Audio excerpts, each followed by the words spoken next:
This video in a fair ban makwa okwa kofi and chalk and baby ham. It's na one of the few people on this social media na sena Biafra ya bia. Despite all the attack and every other thing and the mother na yoku, I still stand my ground. Unbind this man and let him go. That is what the Bible says. Lose her and let her go. Ufi her. It's no rule mother balage. Why not do away with that thing? It's a common theory. It's no rule mother balage. It's onye ahanya nawa. Enwere onye na tufi ihe bali aulu.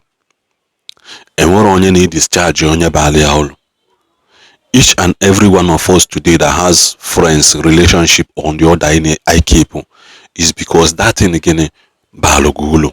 That is why again that person is still part of you. That thing is still part of you. Kemana was the one thing this video you met some people which I don't care. It is the general truth that everybody any Igbo must have to come to terms with. And with some group of people no neji ihen Biafra no makita abalo, which na still video about it. Some of the things Mazen Nnamdi Kanu Mepete ko bali Igbo ulu has been hijacked by the so-called Igbo. This boils back to what their man of God in Eku, that in Igbo do not allow any big man feel no jigo, do not allow any man no bona feel no nobodo Igbo ko confuse egi ko gwagi ihe yeme.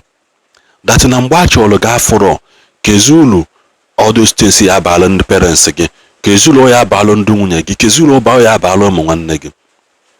Kedu ihe menji ekwu ya?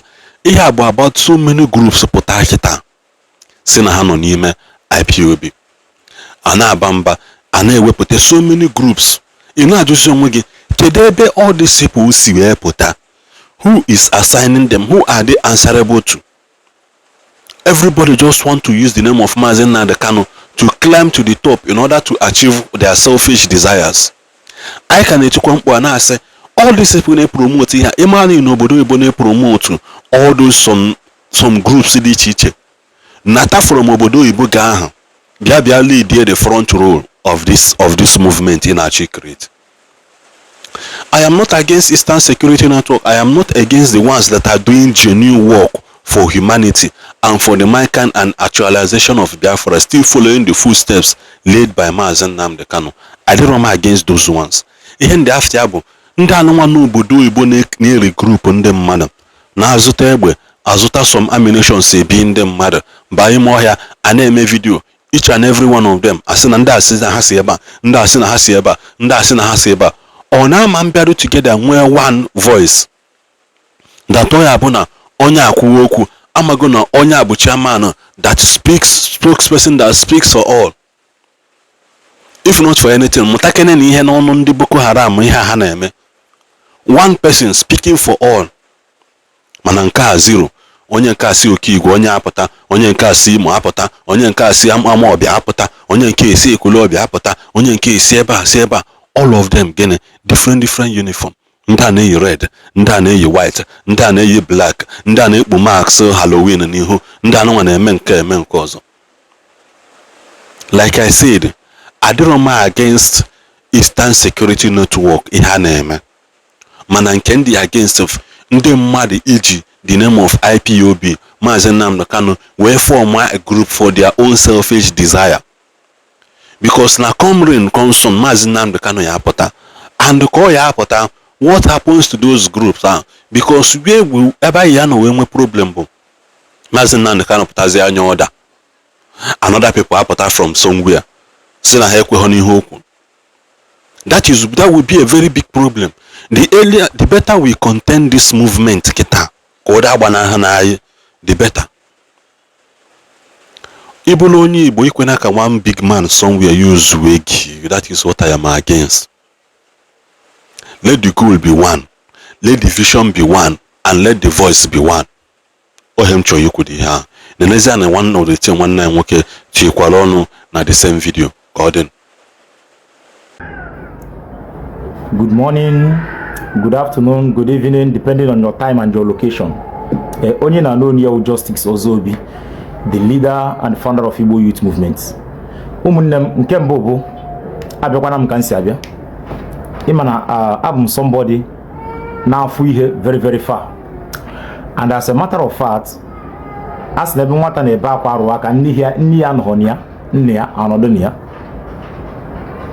This picture unu na-afụta n'elu ebe a picture of ESN.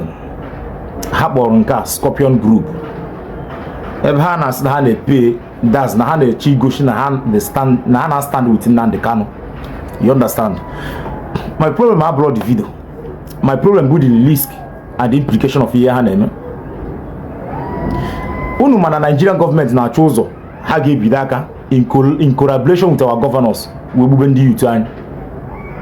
Maka ha mana power lies on the youth. So ọ bụ na egbubelete ndị youth, imagine they can hold the religion hostage on ha si wee chọọ.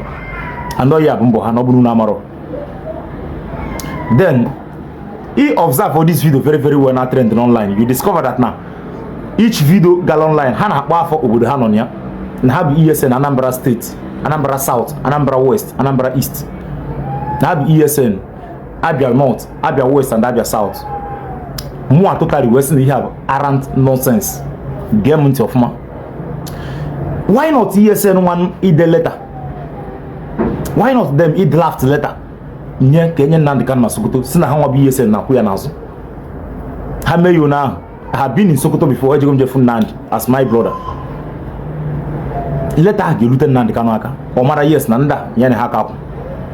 Iwu ọbụla ha ga-apụta online bịa gosipụta onwe ha.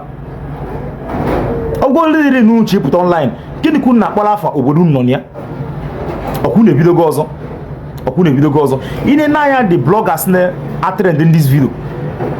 Ha ncha niile enweghị nọ Nigeria forgive one online na firi on pepepepepepepepepepepe. Ndị niile na-post video ahụ hụkwa Nigeria ka ngwakwa gị agwa. Ma gị nọ na comment section na-ekwueri ma takwa na ndị post video ahụ hụkwa Nigeria. Ha ncha ya nọcha outside. Most of them bụ ndị nke mkpogoro. Si ha na-enwe ebe discover some of our youth. Eburu ha na Kaduna ma ndị nke bụ na Katsina. Bịa na ka anyị mana ihe anyị ga-eme gbapụta those youth. Eji because of ESN kpụrụ. Eji because of IPOB kpụrụ. Jezo ha na Balaxy 2021. This is making it 6 years. Okay, this is making it 5 years. Up till now, enwebere ha China nụrụ onu ha. Gị nwa na oge na ihe onyonyo a eburu nwanne gị since how many years? Gwa anyị eziokwu na comment section. Ọkwa ikpogo ndị anyị na-eme mkpọtụ online enwe ha China tụpụrụ gị ọnụ. Ndị Igbo stand esi ihe mere onye ọzọ wee mụrụ akọ. Ọ bụ n'ife atọ na isi na nụrụ ndị be anyị ọgụ. Let us not create an avenue egeji bịa na-egbu ndị youth anyị because we are creating an avenue. Nigerian government ibekwa bịa gbuwekwe ndị youth anyị as usual. That day to hear ngwara go ebe. That place unu kpọrọ afọ unu nọ. Very soon youth ọbụla flavor ekpokoe ọgọ na ESN. I can ekwu okwu over 1,000 something of them missing. More personally release go mmadụ 20 mana ọ bụrụ ihe mmene post online. Enwe some video dị sensitive enough.